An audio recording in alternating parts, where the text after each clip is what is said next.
देखिए, बेल्जियम का शहर एंटवर्प दुनिया की डायमंड कैपिटल के रूप में जाना जाता है। दुनिया भर में मौजूद 90 से ज्यादा डायमंड्स एक ना एक बार इस शहर से जरूर गुजरते हैं, जहां सदियों से हीरो का काम चल रहा है।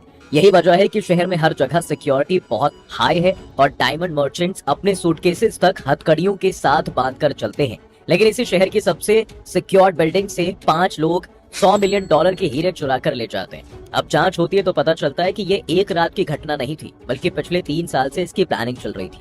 लेकिन कैसे थे सिक्योरिटी के बीच चोर अपना काम करने में कामयाब हुए? क्या उन्हें कभी पकड़ा जा सका और ये इतना बड़ा सिक्योरिटी फेलियर बना?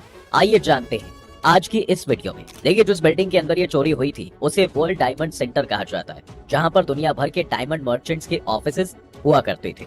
इसी बिल्डिंग के अंदर एक वॉल्ट रूम था, जहाँ पर लॉकर्स मौजूद थे।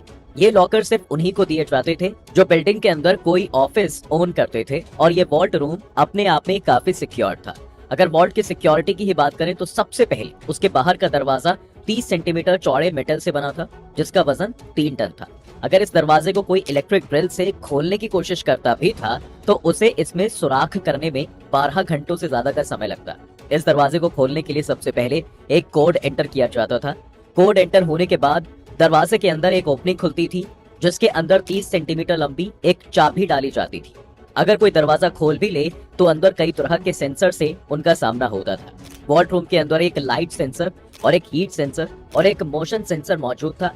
इसके साथ साथ हर जगह पर कैमरास लगे हुए थे और इस पूरी फैसिलिटी को दुनिया के सबसे सिक्योर प्लेसेस में से एक माना जाता था। यहाँ पर चोरी करने का ख्याल सिर्फ किसी सिरफिरे के मन में ही आ सकता था, लेकिन ऐसा एक सिरफिरा बेल्जियम से कई मील दूर इटली में मौजूद था। इस शख्स का नाम था लियोनार्डो नोतर बार्टोलो, जो कि 19 साल की उम्र से ही क्राइम की दुनिया में कदम रख चुका था। पहले वो महंगी स्पोर्ट्स कार चुराया करता था, लेकिन बाद में उसने डायमंड से चुराने शुरू कर दिए। डायमंड चोरी में फायदा ये था कि उन्हें आसानी से कैरी किया जा सकता था और उन्हें ट्रेस करना भी मुश्किल था। वो अपने काम में इतना सक्सेसफुल हो गया कि जल्द ही उसने इटली में कई ज्वेलरी शॉप्स भी खोल ली। एक रात जब उसकी खुद की दुकान में चोरी हुई और बहुत सा महंगा सामान चोरी हो गया, तब उसने इस नुकसान की भरपाई के लिए एक बड़ा हाथ मारने का फैसला किया। यही इच्छा उसे एंटवर्प तक ले आई। सन 2000 में उसने इंडस्ट्री में अपने कनेक्शंस को इस्तेमाल करते हुए डायमंड सेंटर के अंदर एक ऑफिस रेंट पे ले लिया और वो बिल्डिंग के पूरे सिस्टम को समझने लगा। बिल्डिंग के अंदर सिर्फ वही लोग एंटर कर सकते थे जिनके पास एक इलेक्ट्रॉनिक कार्ड होता था, और ये इलेक्ट्रॉनिक कार्ड सिर्फ बिल्डिंग के अंदर काम करने वाले लोगों को ही दिया जाता था, जिस वजह से लियोनार्डो को भी एक कार्ड मिल गया। इसके बाद वॉल्ट रूम के मैकेनिज्म को समझने के लिए उसने एक सेफ डिपॉजिट बॉक्स या लॉकर भी वहां पर रेंट कर लिया, और अब वो यहाँ पर जाकर बाकी सिक्योरिटी अरेंजमेंट्स को ऑब्जर्व करने लगा। दिन के दौरान वो बड़ा मेटल डोर ऑलरेडी ओपन ही रहता था और अंदर एक दूसरा दरवाजा था जिसे डे डोर कहते थे, और इसी डोर से सभी लोग अपने लॉकर्स की तरफ जाते थे। बड़े मेटल डोर की वर्किंग को समझने के लिए उसने सुबह सुबह जल्दी आना शुरू कर दिया। वो गार्ड से कहता था कि उसे अर्जेंटली अपने लॉकर में से कुछ सामान निकालना है, और तब गार्ड्स उसके सामने ही उस मेटल डोर को खोल देते। इसके अलावा बिल्डिंग में काफी वक्त रहने के बाद उसने गार्ड से भी दोस्ती करना शुरू कर दिया। अब वो इस तरह से कभी कभी सर्वेलेंस रूम में भी जाने लगा, जहाँ पर गार्ड सभी कैमरास को मॉनिटर कर रहे होते थे, जहाँ से उसे 2 अहम जानकारियां मिली। सबसे पहले तो उसे पता चल गया कि भाई कैमरास कहाँ कहाँ पर प्लेस्ड हैं, और साथ ही उसे ये भी पता चला कि बिल्डिंग के गार्ड्स सिर्फ दिन के समय ही कैमरास को ऑब्जर्व करते हैं और रात के वक्त ये रूम बिल्कुल खाली रहता है। अगले 1.5 से 2 साल तक वो यही इन्फॉर्मेशन कलेक्ट करता था, और फिर 2002 की गर्मियों में उसने अपनी टीम बनानी शुरू की। इटली के जिस एरिया से लियोनार्डो आता था वो सोफिस्टिकेटेड चोरों के लिए काफी मशहूर था, जिस वजह से यहाँ पर उसे अपने काम के सभी लोग मिल गए। उसने सबसे पहले एलियो डी ऑनोरियो या जीनियस के नाम से मशहूर एक हैकर को हायर किया था। फिर द मॉन्स्टर के नाम से मशहूर एक इलेक्ट्रीशियन, मैकेनिक और एक्सपर्ट ताला तोड़ को हायर किया। इसके साथ साथ उसकी गैंग में एक बूढ़ा आदमी भी था जिसकी पहचान आज तक रिवील नहीं हुई है, लेकिन इसकी एक्सपर्टीज डुप्लीकेट चाबियां बनानी थी। आखिर में उनकी गैंग में स्पीडी नाम से मशहूर पिएट्रो टवानो नाम का एक शख्स था, जो कि उनका ड्राइवर होने वाला था। जब लियोनार्डो अपने लॉकर के पास जाता था तो वो एक बैग में एक कैमरा भी छिपा कर ले जाता था, जिससे कि सभी सेंसर्स की लोकेशन रिकॉर्ड हो सके। लेकिन सिर्फ इतनी जानकारी काफी नहीं थी। बिल्डिंग को अच्छे से समझने के लिए उसने एक दिन बिल्डिंग मैनेजर के ऑफिस में जाकर उससे बिल्डिंग के फ्लोर प्लान्स मांगे। उसका बहाना ये था कि वो अपने ऑफिस को एक्सपेंड करना चाहता है, जिस वजह से वो देखना चाह रहा था कि कौन सी जगह बेस्ट होगी। बिल्डिंग मैनेजर ने न सिर्फ उसे बिल्डिंग्स के फ्लोर प्लान्स थमा दिए, बल्कि उसे बिल्डिंग का ब्लूप्रिंट भी दे दिया। इस ब्लूप्रिंट से उन्हें मालूम पड़ा कि भाई वो मेन डोर पर कार्ड पंच करने के अलावा भी एक दूसरे रास्ते से वॉल्ट रूम की तरफ बढ़ सकते हैं। वो देख पा रहे थे कि बिल्डिंग की पार्किंग से एक रास्ता वॉल्ट रूम की तरफ जाता था। हालांकि उसके बीच में कई दरवाजे तो थे जो उन्हें तोड़ने पड़ते। अब चोरी से सिर्फ 5 दिन पहले उन्होंने जीनियस को बिल्डिंग के अंदर भेजा। उसे अंदर भेजने के लिए उसे एक वर्कर की आइडेंटिटी दी गई थी, जिसे लियोनार्डो के ऑफिस में कुछ काम करने के लिए हायर किया गया था। उसके लिए एक फेक आईडी और फेक वर्क परमिट भी बनाया गया, जिससे उसे बिल्डिंग के अंदर दाखिल होने का कार्ड मिल गया। रात के समय जब सर्वेलांस रूम खाली होता है, तब वो काम करने के बहाने से बिल्डिंग के अंदर घुसा। उसने धीरे धीरे वॉल्ट रूम की तरफ बढ़ना शुरू किया और वहां के सभी कैमरास को ढक दिया।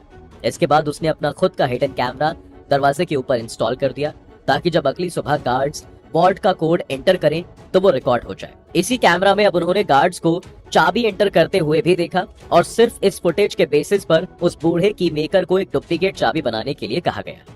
अब एक आखिरी काम बचा था, रूम के अंदर के लाइट और मोशन सेंसर्स को डिसेबल करने का।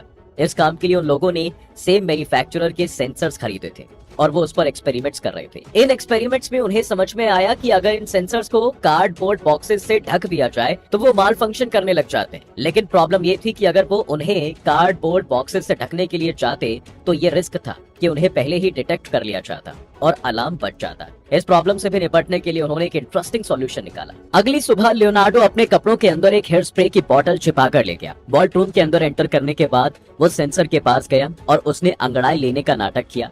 इस एक्शन के दौरान उसने सेंसर के ऊपर हेयर स्प्रे छिड़क दिया, जिससे कि सेंसर की कैपेबिलिटीज टेम्पररी कम हो गई थी। सर्विलांस रूम में बैठे हुए गार्ड ने जब लियोनार्डो को वहां खड़ा पाया तो वो तुरंत उसके पास पहुंच गया, लेकिन वहां कोई गड़बड़ी ना मिलने पर उसने लियोनार्डो पर कोई शक नहीं किया। इसके बाद 15 फरवरी 2003 की रात को ये सभी लोग एंटवर्प में लियोनार्डो के अपार्टमेंट से डायमंड सेंटर की तरफ कार में रवाना हुए। बिल्डिंग के गैराज डोर को ओपन करने के लिए जीनियस ने उनके इलेक्ट्रॉनिक सिस्टम्स को भी हैक कर लिया था, जिस वजह से उन्हें आसानी से अंदर एंट्री मिल गई। अब पार्किंग से होते हुए वो वॉल्ट रूम की तरफ बढ़ने लगे और बीच में जितने भी दरवाजे थे उन्हें एक एक करके वो डुप्लीकेट चाबियों से खोलने लगे। इन दरवाजों के अंदर मौजूद लॉक्स को भी उन्होंने पहले से ही स्टडी किया हुआ था और इस वजह से वो आसानी से डुप्लीकेट चाबियां बनाने में कामयाब हो पाए थे। वॉल्ट रूम के बाहर पहुंचकर उन्होंने जब कोड एंटर किया तो दरवाजे की ओपनिंग तो खुल गई, लेकिन यहीं पर पहली समस्या खड़ी हुई। जो चाबी उन्होंने उस दरवाजे के लिए बनाई थी उसने काम नहीं किया। अचानक से सब पैनिक करने लगे। उन्हें उनकी 3 साल की प्लानिंग मिट्टी में मिलती हुई दिखाई दे रही थी। लेकिन यहीं पर लियोनार्डो और उसकी गार्ड से की गई दोस्ती काम आई। वो जानता था कि इस चाबी को गार्ड्स अपने साथ नहीं ले जाते, बल्कि वो बिल्डिंग में ही मौजूद रहती है। ये चाबी एक दूसरे सेफ में रखी गई थी, जिसे तोड़ना इन शातिर चोरों के बाएं हाथ का खेल था। इस तरह उन्होंने उस सेफ को तोड़कर ओरिजिनल चाबी बाहर निकाल ली और उसे वॉल्ट रूम के दरवाजे को खोल दिया। उन्होंने वॉल्ट रूम में एंटर करने से पहले सभी लाइट्स ऑफ कर दी, ताकि वो लाइट सेंसर द्वारा डिटेक्ट ना किए जा सके। फिर अंधेरे में ही उन्होंने कार्डबोर्ड बॉक्सेस को एक डंडे पर लटकाकर सेंसर्स को कवर करना शुरू कर दिया और एक टेप की मदद से उन्हें सेंसर्स के साथ दीवार पर ही चिपका दिया। क्योंकि लियोनार्डो ने उन्हें हेयर स्प्रे से पहले ही कवर कर रखा था, इसलिए इन सेंसर्स ने उसकी इस इम्प्रूवमेंट को डिटेक्ट नहीं किया और इस तरह वो सक्सेसफुली अब वॉल्ट के अंदर दाखिल हो चुके थे। अब उनके सामने लॉकर से भरी अलमारियां थी और हर लॉकर के अंदर करोड़ों के डायमंड्स और ज्वेलरी मौजूद थी। यहाँ पर कुल 190 लॉकर्स मौजूद थे, जिनके ताले तोड़कर वो उनके अंदर का सामान अपने बैग्स में भरने लगे। कैश, ज्वेलरी और डायमंड्स को मिलाकर करीब $100 मिलियन का सामान ही वो अपने बैग्स में भर पाए। लेकिन जिसके बाद उनका समय खत्म भी हो रहा था और बैग्स भी फुल हो गए थे। सोचिए, उन्होंने 190 में से अभी सिर्फ 100 ही बॉक्सेस खोले थे, लेकिन फिर भी उन्होंने अपने लालच को काबू में रखा। अपनी कार तक लौटने से पहले उन्होंने सर्विलांस रूम में जाकर पिछले कई दिनों की सभी फुटेज की टेप्स भी चुरा ली, ताकि पुलिस जब इन्वेस्टिगेट करे तो उन्हें वो फुटेज ही ना मिले जिसमें जीनियस रात को बिल्डिंग में आया था या जब लियोनार्डो ने सेंसर्स पर हेयर स्प्रे इस्तेमाल किया था। चोरी के बाद सभी लोग वापस लियोनार्डो के अपार्टमेंट में पहुंचे, जहां सभी लोगों ने आपस में बराबर बराबर लूट को बांट लिया। अब फैसला लिया गया कि भाई जल्द से जल्द बेल्जियम से बाहर निकला जाए। उन्होंने जाने से पहले अपार्टमेंट की भी अच्छे से सफाई की और सारा ट्रैश कुछ बैग्स में भर दिया। अब बाकी लोग तो इटली के लिए निकल गए, लेकिन लियोनार्डो और ड्राइवर स्पीडी को अब इस ट्रैश को ठिकाने लगाना था।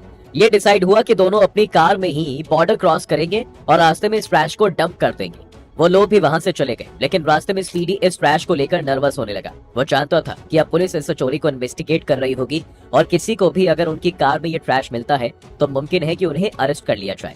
स्पीडी को नर्वस देखकर लियोनार्डो ने एक जंगल के अंदर ट्रैश को डंप करने का फैसला किया। दोनों ने एक ब्रिज पर कार को रोका और लियोनार्डो बाहर आकर जंगल के अंदर चला गया ताकि ट्रैश को डंप करने के लिए कोई सही जगह ढूंढ पाए। लियोनार्डो जब वापस लौटा तो उसने देखा कि स्पीडी ऑलरेडी आधे से ज्यादा ट्रैश बाहर फेंक चुका है और इस समय कोई झगड़ा ना करते हुए उसने भी बाकी ट्रैश को वहां पर फैलाना शुरू कर दिया। इसके बाद ये दोनों भी वापस इटली लौट गए। इटली में वो खुद को इसलिए भी सेफ महसूस कर पा रहे थे क्योंकि इटली और बेल्जियम के बीच में कोई एक्स्ट्राडिशन ट्रीटी नहीं थी, इसलिए पुलिस को उनकी चोरी का पता भी चल जाता तो उन्हें लगा था कि उनकी सरकार उन्हें बेल्जियम पुलिस के हवाले नहीं करेगी। दूसरी तरफ डायमंड सेंटर के अंदर जब पुलिस पहुंची तो उनके हाथ कोई ऐसा सबूत नहीं लगा जिससे कि वो चोरों को पहचान सके।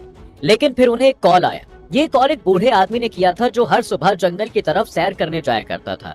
जंगल में जब उसने ये ट्रैश देखा तो उसने नोटिस किया कि उसमें कुछ डॉक्यूमेंट्स थे जिनमें वर्ल्ड डायमंड सेंटर बिल्डिंग का नाम लिखा हुआ था। उसने यहाँ पर होने वाली चोरी की खबर भी न्यूज पर सुनी थी, इसलिए उसने तुरंत पुलिस को जो है इन्फॉर्म कर दिया।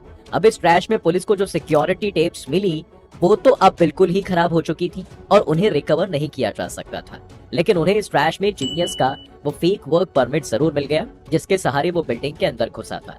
इसके बाद उन्होंने देखा कि जिस रात चोरी हुई तब लियोनार्डो के सेफ बॉक्स को नहीं तोड़ा गया था। इस तरह धीरे धीरे पुलिस ने केस बिल्डअप करना शुरू किया और उनके सामने कई ऐसे सबूत आए जिससे वो श्योर थे कि इसके पीछे लियोनार्डो का ही हाथ है। लेकिन वो जानते थे कि बिना पुख्ता सबूत के वो इटली की सरकार से उसे हैंडओवर करने के लिए नहीं कह सकते। लेकिन तभी कहानी में एक नया ट्विस्ट आया। कुछ महीनों बाद लियोनार्डो खुद ही एंटवर्प वापस आ गया ताकि उस पर किसी को शक ना हो, लेकिन जैसे ही वो बिल्डिंग के अंदर घुसा गार्ड्स ने पुलिस को इन्फॉर्म कर दिया और उसे अरेस्ट कर लिया गया। जल्द ही लियोनार्डो ने अपना जुर्म भी कबूल कर लिया, लेकिन उसने अपने साथियों के नाम नहीं बताए। उसके अपार्टमेंट को जब सर्च किया गया तो वहां पर उन्हें सिम कार्ड्स मिले जिससे कि वो जीनियस, स्पीडी और मॉन्स्टर को ट्रेस करने में कामयाब हो पाए और इटली की सरकार उन्हें हैंडओवर करने के लिए भी मान गई। लेकिन इस डुप्लीकेट की मेकर की आइडेंटिटी कभी बाहर नहीं आई। लेकिन लियोनार्डो और उसके साथियों की किस्मत भी खराब नहीं थी, क्योंकि बेल्जियम में चोरी फिर चाहे कितनी की भी हो गई हो उसे बहुत बड़ा ऑफेंस नहीं माना जाता है। 2005 में सभी को सजा सुनाई गई तो लियोनार्डो के साथियों को 5 साल की सजा हुई और लियोनार्डो को 10 साल की। लियोनार्डो को 2009 में ही पैरोल पर छोड़ दिया गया था, जिसके बाद वो वापस इटली लौट गया। इनमें से किसी को भी अपना चुराया हुआ पैसा वापस नहीं लौटाना पड़ा और सभी जेल से बाहर आने के बाद पुलिस की नजर से दूर हो गए। $100 मिलियन की इस चोरी में सभी के हिस्से में करीब $20 मिलियन आए थे और आज भी ये लोग कहीं इस पैसे से ऐश कर रहे हैं। और यही तो हिस्ट्री की सबसे बड़ी डायमंड हाइस्ट की स्टोरी। क्या आप जानते हैं कि एंटवर्प के जिस शहर में ये चोरी हुई वहां से सूरत का डायमंड मार्केट भी शुरू हुआ था? अगर आप सूरत और एंटवर्प के डायमंड मर्चेंट्स के कनेक्शन पर अलग से एक वीडियो चाहते हैं तो हमें कमेंट्स में लिखकर जरूर बताइएगा। खैर, उम्मीद करते हैं आपको आज की इस वीडियो में काफी कुछ नया मिला होगा। अगर आपको ये वीडियो पसंद आया है तो वीडियो को लाइक करें और अगर आप इस चैनल पर नए हैं तो जाने से पहले चैनल को सब्सक्राइब करना बिल्कुल ना भूलें।